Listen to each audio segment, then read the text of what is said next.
کرام 3 दिन पहले अमेरिका ने अफ़गानिस्तान में एक ड्रोन हमला किया। तो मैं आपसे बात करना चाहूँगा जो डॉलर की अचानक जो है पहले तो उड़ान थी जिसके ऊपर मैं गुफ्तगू कर चुका।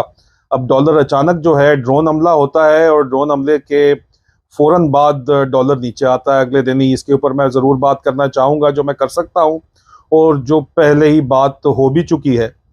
बहर हिंद से हो सकता है, उनके बहरी जहाज जो हैं वो चलते फिरते शहर ही हैं, बहुत बड़े बड़े हैं, वहाँ से हो सकता है। अब इनके हिसाब में आप देख लीजिए कि अमन ज़वारी जो है वो कितना कीमती टारगेट था कि इन्होंने $2.5 करोड़ उसके ऊपर हेड मनी रखा हुआ था। गए हैं लेकिन इसके बाद कुछ तशवीश लाहक हो गई है कि मामला हद से बढ़ ना जाए और उस हमले के अंदर अपना सबसे बड़ा दुश्मन मार गिराया।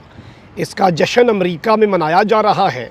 जो बाइडन ने इस कामयाबी का सेहरा सजा लिया है, लेकिन अब बहुत से सवालात उठना और इल्ज़ामात लगना शुरू हो चुके हैं।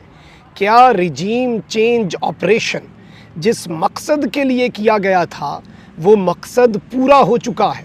क्या पाकिस्तान ने एक और जंग में कूदने का फ़ैसला कर लिया है और डॉलर की जो कदर है रुपए के मुकाबले में उसमें कमी और एक दिन में रिकॉर्ड कमी 12 रुपए से भी ज़्यादा की एक दिन के अंदर आप देखें कि रुपए की कदर में इजाफ़ा होना ये अनप्रेसिडेंटेड है, इसकी मिसाल नहीं मिलती। IMF के प्रोग्राम का अचानक शुरू हो जाना और तमाम रिक्वायरमेंट्स का पूरा हो जाना, इसके हवाले से बहुत सी चीज़ें इस वक्त सामने आ रही हैं। इसमें army chief general Qamar Javed Bajwa की जो कॉल थी अमेरिका की डिप्टी सेक्रेटरी को और उसके बाद उनके सेंट कॉम के कमांडर को, इस कॉल की कड़ियाँ भी इस वक्त मिलाई जा रही हैं और इस हवाले से जो अवेलेबल डिटेल्स हैं, इंटरनेशनल मीडिया क्या कह रहा है, ये सारी की सारी चीज़ें एक एक करके एनालाइज कर लेते हैं और ये डॉट्स कनेक्ट करने की कोशिश करते हैं और इल्ज़ामात बड़े वाज़े लगे हैं, बड़े डायरेक्ट लगे हैं और कहाँ से लग रहे हैं ये उससे भी ज़्यादा दिलचस्प मामला है, क्योंकि इल्ज़ामात भी इस वक्त रियासत पाकिस्तान जो है उस पर हुकूमत पाकिस्तान के नुमाइंदों की तरफ से लग रहे हैं और कन्फर्मेशंस की पहले उड़ान थी और उसके बाद फ़ौरन जो नीचे आया। देखें इस बात के अंदर तो किसी को कोई भी शक नहीं कि जो आलमी मालियाती निज़ाम है उसमें अमेरिका की इजारादारी है, इसमें किसी को कोई शक नहीं, जिस वजह से अमेरिका के साथ कोई जंग नहीं कर सकता। और अगर आप कहते हैं कि अफगानियों ने अफगानिस्तान में तालिबान ने जंग की, तो जंग के बाद अभी आप देखें जब उनकी हुकूमत आई है और उनको हुकूमत चलानी पड़ रही है तो उनको है उन्होंने हिंदुस्तान को भी एम्बेसी दी है, बैरूनी सफारत खानों को भी वो दरख्वास्तें कर रहे हैं कि वो लोग आएँ, हिंदुस्तान अपनी फ़ौज ट्रेनिंग के लिए भी भेज रहे हैं। तो उनको ये जो आलमी मालियाती निज़ाम है उसका सहारा उनको बहर तौर चाहिए, जो कि मौजूदा तौर पे हिंदुस्तान के ज़रिए उनको दिया जा रहा है। यहाँ पर सवालात उसी दिन खड़े होना शुरू हो गए थे कि एयर स्पेस किसकी इस्तेमाल हुई। देखें 3 चीज़ें आपको ज़रूरी होती हैं और ये 3 चीज़ें क्या क्या हैं ये आप समझ लें। पहले एक तो ये कि आपका जो ड्रोन है वो उड़ेगा कहाँ से, जैसे आप अड्डा कहते हैं, बेसेस कहते हैं। अब अमेरिका से तो उड़ने से रहा, उतनी दूर से आएगा, इधर तक आएगा। इसमें यही इतलात थी और यही अंदाज़ा लगाया जा रहा था कि अमेरिका के पास मिडल ईस्ट में परमानेंट बेसेस हैं, उसने वहाँ से उड़ाया होगा। दूसरा क्या सवाल है, दूसरा है कि ग्राउंड के ऊपर इंटेलिजेंस शेयरिंग और मुख्तलिफ इंटेलिजेंस एजेंसियाँ जिनका वहाँ पर असर रसूख है उनके साथ आपका कलेक्टिव ऑपरेशन या इंफॉर्मेशन शेयरिंग और उसकी बुनियाद पर ही आप ऑपरेशन करते हैं। और तीसरी चीज़ है एयर स्पेस, कि आप कौन सी एयर स्पेस इस्तेमाल करके आएँ। अब इसमें 2-3 ऑप्शंस हैं। एक है जी ईरान का, क्या ईरान से अमेरिका का कोई ड्रोन इस तरह से गुजर सकता है, मिलिट्री कैरियर गुजर सकता है, एयरक्राफ्ट गुजर सकता है? इसका जवाब हम सबको पता है, इस पॉसिबिलिटी में जाने की ज़रूरत नहीं है। उसके बाद एक पाकिस्तान बचता है और दूसरा रास्ता सेंट्रल एशिया का है। सेंट्रल एशिया पर जितना असर रसूख इस वक्त रूस का है और चीन का है, तो उस चीज़ को भी और उस पॉसिबिलिटी को भी रूल आउट किया जाता रहा। तो इसमें एक क्वेश्चन आ गया कि क्या इसमें पाकिस्तान है। अब यहाँ पर मैं आपको ये बताऊँ कि अब बहुत से क्वेश्चंस जो हैं वो रेज़ होना शुरू हो चुके हैं और इन क्वेश्चंस के अंदर कुछ कड़ियाँ मिलाई जा रही हैं और मैं किसी कंक्लूजन पर जंप नहीं करूँगा, लेकिन आपके सामने एक पूरा केस जो इस वक्त बिल्डअप किया जा रहा है वो केस ज़रूर रखने की कोशिश करूँगा। मिफ्ताह इस्माइल साहब ने तकरीबन 1-1.5 हफ़्ता पहले एक स्टेटमेंट दी कि हमने IMF की तमाम तर शराइत को पूरा कर दिया है, लेकिन एक शर्त रहती है, معاملہ یہاں پر ختم. اس کے بعد آپ دیکھ لیں کہ کس طرح سے ہمارے آرمی چیف نے وینڈی شرمن جو ڈپٹی سیکرٹری آف اسٹیٹ ہیں ان کے ساتھ رابطہ کیا اور انہیں IMF کا پروگرام بحال کرنے کے حوالے سے کہا. اس ٹائم پر عمران خان صاحب نے ایک انٹرویو دیا تھا اور انہوں نے کہا تھا کہ دیکھیں یہ اس بات کا واضح ثبوت ہے کہ اگر ہمارے چیف کو وہ کام کرنا پڑ رہا ہے جو ان کا نہیں ہے, یہ ہمارے معیشت والوں کا کام تھا, سویلین حکومت کا کام تھا, اور وہ اس طرح درخواست کر رہے ہیں تو وہ بھی آگے سے کچھ مانگیں گے. جس طرح انگریزی میں ایک محاورہ ہے کہ there is no such thing as free lunch.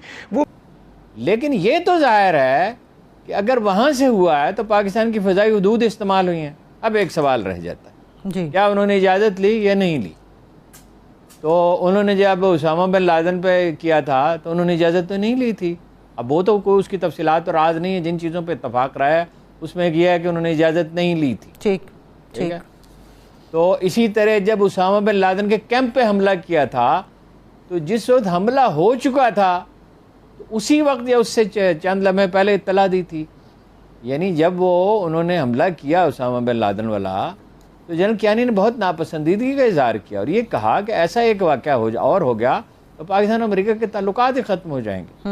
بلکہ اس پر غور کیا گیا کہ تعلقات بہت انتہائی کم سطح پہ لائے جائیں, بہت محدود کر دیے جائیں. لیکن ظاہر ہے وہ اس وقت ممکن نہیں تھا. جب آپ انحصار کرتے ہیں معاشی طور پر تو یہ کہا نہیں جا سکتا. یہ کیا سرائی تو ہے کہ پاکستان کا کوئی ایسا اڈا استعمال کیا جا سکتا ہے, ممکن ہے استعمال کیا گیا ہو, ٹھیک ہے, جو ویران ہے, جو عام طور پہ ایسے بہت سے ہوائی اڈے ہوتے ہیں. دیکھیں رحیم یار خان کا ہوائی اڈا مدتوں کا بھی استعمال ہی نہیں ہوا, اس پہ فلائٹس ہی نہیں تھیں, وہ سیکنڈ ورلڈ وار میں بنایا گیا تھا.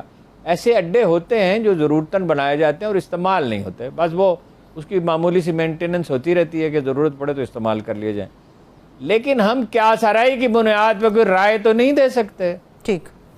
بہرحال اگر پاکستان کی فضائی حدود استعمال ہوئی ہیں اور اگر خدا نخواستہ اجازت سے اس کی امپلیکیشنز تو ہوں گی, شکوک و شبہات بہت پائے جاتے ہیں.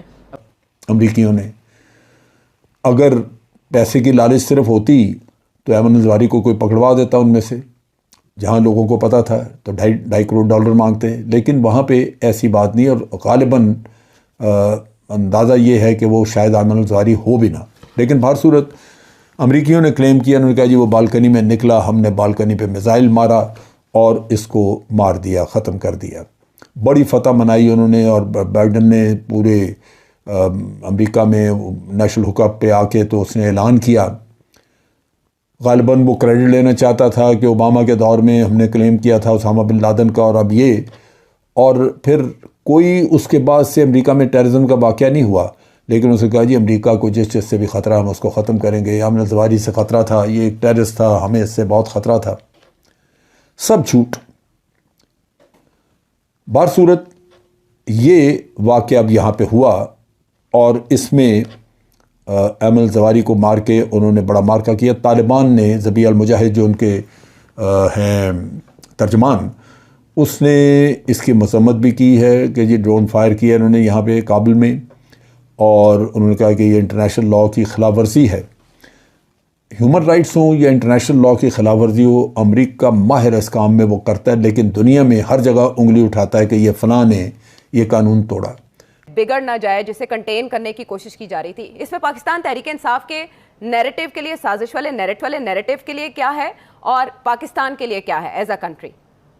دیکھیے P T I Imran Khan تو کچھ عرصے سے کہہ رہے ہیں کہ امریکہ بیسز مانگ رہا تھا, اور انہوں نے کہہ دیا تھا ایبسولوٹلی ناٹ. مگر یہ وضاحت نہیں ہوئی تھی کہ بیس سے مراد کیا ہے.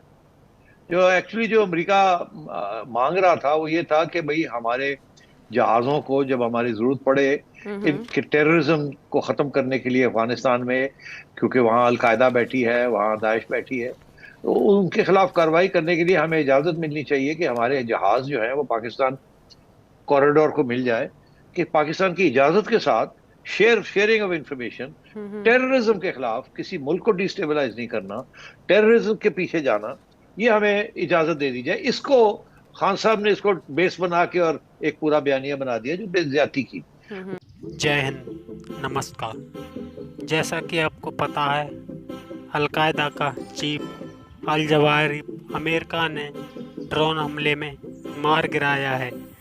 پاکستان میڈیا کہہ رہا ہے کہ یہ ڈرون کہاں سے آیا اس کا ابھی تک کوئی پتہ نہیں ہے, لیکن پاکستان میں اگلے دن ہی डॉलर 12 रुपए सस्ता हो जाता है, जिससे पाक मीडिया को यकीन नहीं हो रहा कि ये रिकॉर्ड कमी कहां से आई। ये सब भाजपा का मास्टर स्ट्रोक है। आपकी क्या राय है कमेंट में ज़रूर शेयर करें। चैनल पर नए हैं तो चैनल को सब्सक्राइब करें, वीडियो को लाइक करें। जय हिंद, जय भारत।